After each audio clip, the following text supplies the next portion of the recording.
Good morning, everybody. I hope you can hear my audio. I am coming to you live here today to talk to you about what's happening in Edmonton's real estate market. And it is now September, second week of school. People are starting to normalize their life, get used to the new schedule, get used to the new norm. And we want to get diving into seeing what's happening in our stats. Now, this week I'm going to be filming what happened for all of August and kind of giving you a recap of what's happened in the entire city of Edmonton and the different market stats. So like condos, townhouses, all that kind of stuff. But in every Tuesday, we talk about the single family home market, and that's intentional. So we are going to dive in today and take a look at what's been going on in the different areas, what has been selling, how many houses have been selling in the last 90 days versus 6 months. And then we're going to dive into any of the questions that you have. I'm going to, of course, as always, we always start off with how many listings are currently for sale.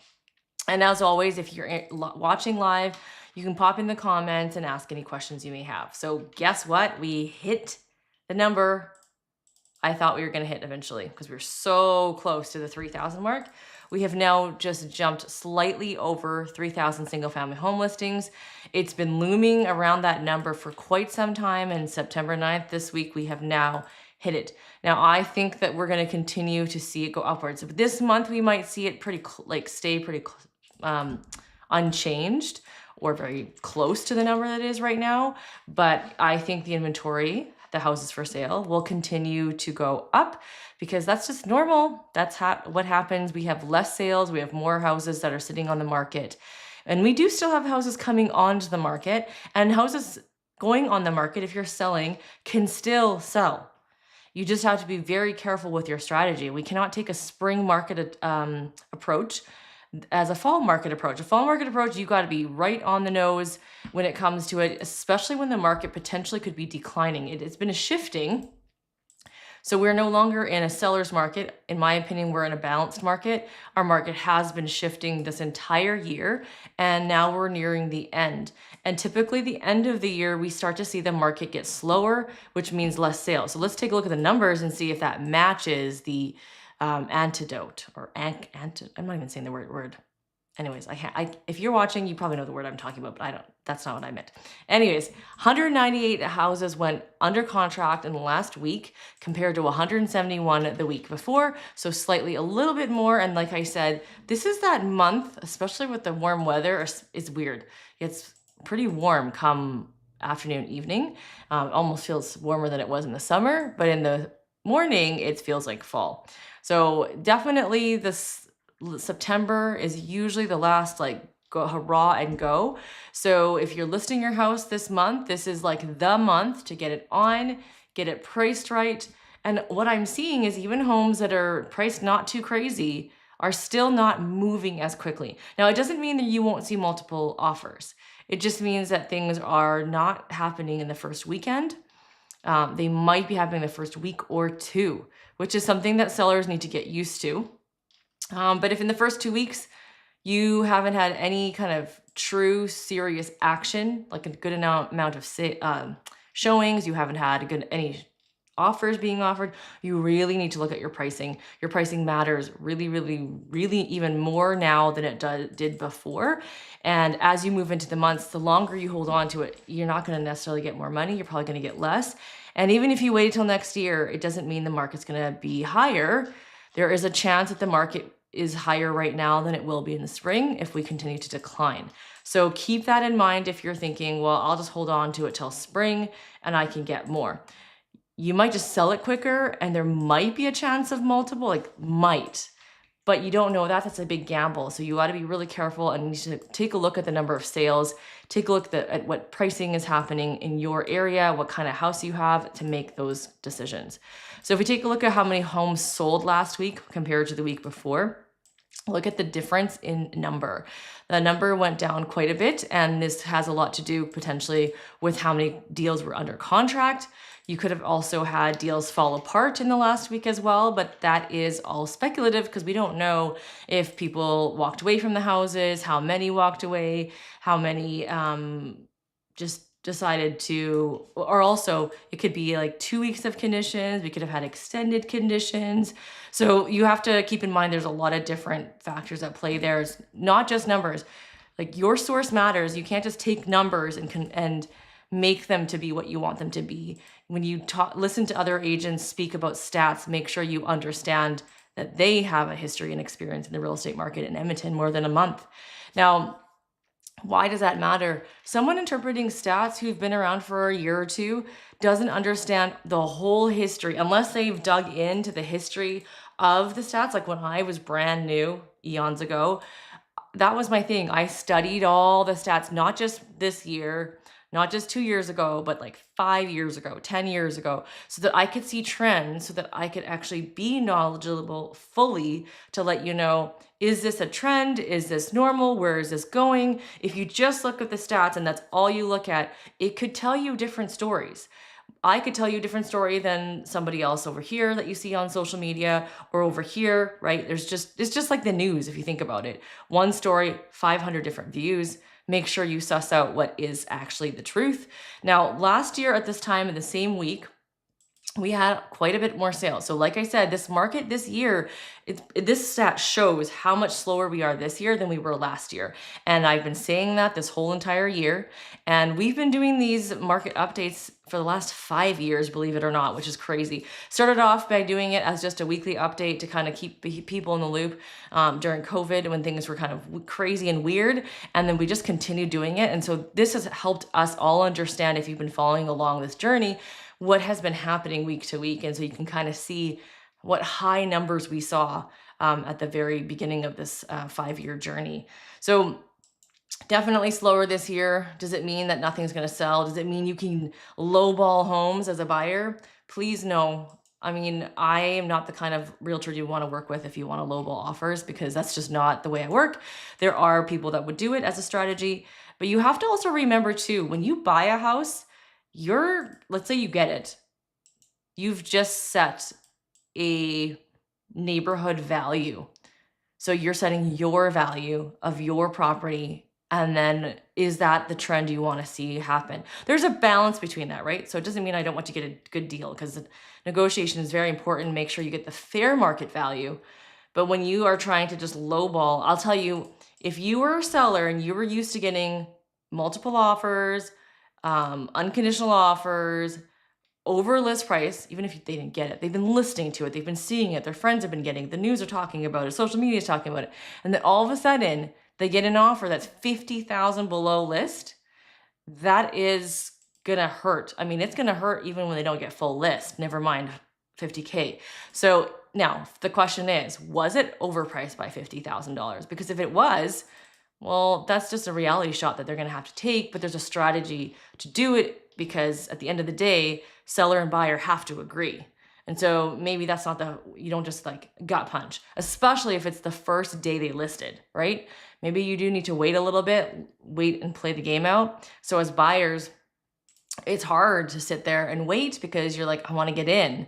But if you want to get the price lowered and it just hit the market, we've got to kind of balance things out. Now, if they're priced properly, then maybe you need to like take a consideration of, well, if I don't want to pay this and I want it way lower, am I willing to wait and willing to lose it? And if you are, then you can wait. And then if in 30 days it still hasn't moved and they haven't reduced the price, well, now it's more strategic. So to get that price, there is a whole strategy in how you're going to go about it. It's not just throwing that offer in immediately. There's conditions. Make sure you're pre-approved. Make sure your financial situation is strong so that you can provide something of value if you're not going to provide the price. So hear me loud and clear. I am not a low baller, but I am all about being strategic and getting you a good deal. Now, one of the things that you can do is take a look at the new build deals. Now, new build deals, why would you want a realtor? I know some of you guys watch me and don't use a realtor, and I'll tell you that not using a realtor who works in the new build is a loss for you. Now, if you work with a realtor who is not familiar with new builds, well, of course, you feel like that's not really helpful to you. When you work with a realtor who is familiar with new builds, we're familiar with the pricing, and that's really important because they don't have a database where we can go into and look at all the sold history. The sold history sits here. So because I've been doing a lot of new builds and sales in the West End area, I know in my head what has been selling over the years, what builders have been willing to do.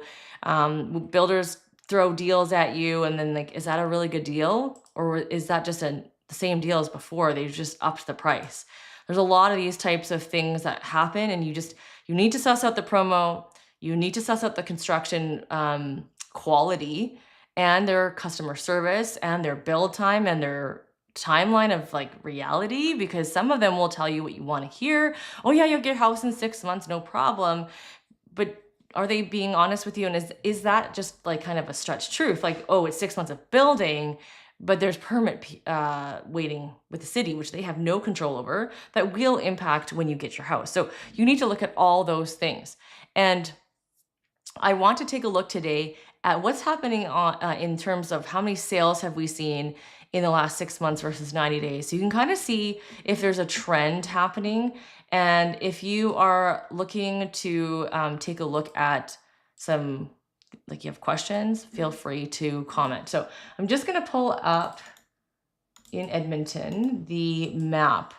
Now I'm going to be west because I always focus on the West End. And let's take a look at Rosenthal and Secord first, and then I'm going to look at some other older areas so you can see what's happening. Now, I'll show you first what is active. So I'm going to go into Rosenthal and I'm going to look at single family detached homes. So these are homes that are what it means detached. So either garages in the back or front detached garages, nothing of the attached nature. And we have currently 46 properties available for sale in Rosenthal and 11 that are pending. That's a decent amount of homes that are pending. And let me just pull up what the price ranges are. So you can see up here from 449 to 1.5. What on earth? That's a really high price for Rosenthal. Oh, right, there's one in the Estates. So if you take that one off, then you can kind of see that there's one for 869. Also kind of an outlier. Majority of the homes will stop in the 750 range. But there's a lot of homes in the 600s in Rosenthal, lots. And then you're looking at 500s as well. Now let's see what's been selling in Rosenthal, because that's going to be more telling. And we'll take a look at the last 6 months. We've had 51 homes sell in the last 6 months. And we've had 25 sell in the last 90 days. So it's about even in terms of what's been happening. And what are the price points selling in the last 90 days? 455 to 800. And in the last 6 months in Rosenthal, the price range is from 455 to 800. So pretty similar price range in terms of in the last 60 days, 90 days, sorry, and 6 months. They range in terms of types of homes. You can see there's even a 3-story here, which is interesting. Those were those kind of stacked homes. But yeah, you've got all kinds of homes and the square footages. The ones over 2,000 square feet are in the high 5s. And then you've got some here, like really, they're quite small. The bigger, like 2,300 and 2,600 are the two that sold, and those are over 780. But you don't see anything square footage wise that large in the lower price points. You can see these are all lower, right? None of these are even 2,000 square feet. 2,000 square feet starts at 565 is the lowest, and that was 4 years old, unfinished basement. And then here's still unfinished basement at 580. Then unfinished basement at 580. Unfinished, but 2,300, still at 580. Unfinished. They're all unfinished, and this one's fully finished, and then it's hitting in the 600. So giving you some context if you're looking for a home in the Rosenthal area. And what about Secord? Now, Secord has been notoriously slow, then it got quick, and then it actually was selling quite a bit. Now it's quite shocked. So the market's moved and bounced up and down in Secord. So what's happening in Secord right now? Well, the last 6 months, we've had 93 sales, which is a lot compared to what we just looked at in Rosenthal with 51. And if we look at the last 90 days, we have 51. So about 51-42 in split. So that's not too bad. Like it's quite even, which means we're not seeing a huge decline. But let's see what the price ranges are. So last 90 days, we saw sales from 440 to 755 with an average of 555. And if you look back 6 months, you are looking at 440 to 769, 558. So not a huge change in terms of that. But let's take a look at what's been selling. So 400s, right? Lots of 400s. There's 25 properties under 5. And then from 26 to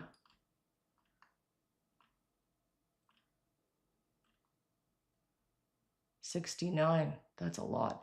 There's a lot be selling between 5 to 600. So 69 minus 26, quick math, 43 properties selling. So if you look at that bell curve, it's higher up there. And then from 6 to 7, there's still quite a healthy amount. It's like, to 90.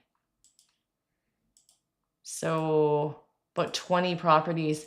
Yeah, so you got like 20, 40, 20. But that's still healthy. I mean, back before the boom happened, the number of homes selling over 600 in Secord was very low. And now you're seeing quite a bit. And then, okay, now over 700 is going to be where it's going to be slow and longer. Unless, of course, you're priced where you need to be. And this one is a prime example where they priced properly in March as well and sold in 7 days. And that was still pretty busy back in March. If you look at the sales in July and May, they definitely sat on the market longer, 55 and 139 days. So you do need to understand that that's going to impact the market too, is when you list your house. So if you're looking to sell your house in that 700 range, you are going to be sitting for a while, and you do need to be very aggressive with your pricing. Otherwise, you're going to be playing that catching up game where you're lowering the price and you're still not seeing action because you priced too high to begin with. And when you lower, it's still not low enough. So there's a lot of psychology when it comes to that. And if you got a value, like say if I've done some values for clients in the summertime, we have to reassess right now because the market is different. And are you ready to have that pricing? And the chances of a multiple offer are quite a lot lower now than they were in the spring. If you want to wait until this spring, you can, but there's also no guarantee that it'll come because the market has shifted. So will that come back? Probably not. So you do need to be aware of that, because I know last fall we were still quite a bit busier and the multiple offers were still coming in for the lower price points. The higher end price points were already changing. So that's what's going on in like the Secord Rosenthal area. Let's take a quick look at areas like Linwood. That's the 1950s area. And they're not going to have as many sales. It's not a new build area. There's just whatever resale comes up. And we had 31 sales in 6 months. That's like obviously compared to the Secord and Rosenthal, quite a bit lower. If you look at the last 90 days, we only had 16, which again, they're splitting it half-half. And the price points there range from $385 to $575. Most of these homes are bungalows built in the 50s. And you can see that there's a range of how many days on market. For the most part, these are selling under 30 days, with the exception of like this one and this one. And why is that? Well, the pricing is usually one of them, and then condition of home is another one. If it's too old and too much work, this house sold immediately, 0 days on market, and you can still see 3 days on market. This was in July, right? August, you see a little bit longer. So, and you don't see any ones in September. Like there's been no sales in September in Linwood at all so far, it's been 2 weeks of the month. So that's something to consider, is that the older areas have less opportunity, which means usually a higher demand, even if the market has shifted. And of course, areas like Crestwood, Rio Terrace, Laurie Heights, those are always going to be higher demand. They're always harder to find, like Westridge and Oliskew, for example. We'll take a look at those ones. They also are harder to get. There's not a whole lot of homes that come up for sale in Westridge. So we only had 3 homes sell in the last 90 days and 6 in the last 6 months. And those range from 505 to 835. With the exception of this one, they all sold within the 30-day period. I mean, really, this one sold in 1 day. It's high demand in here, and you can see the majority of home prices. There was a lot in the 6s, and then there's 2 in the 7 and 8s, and a lot of these need work still.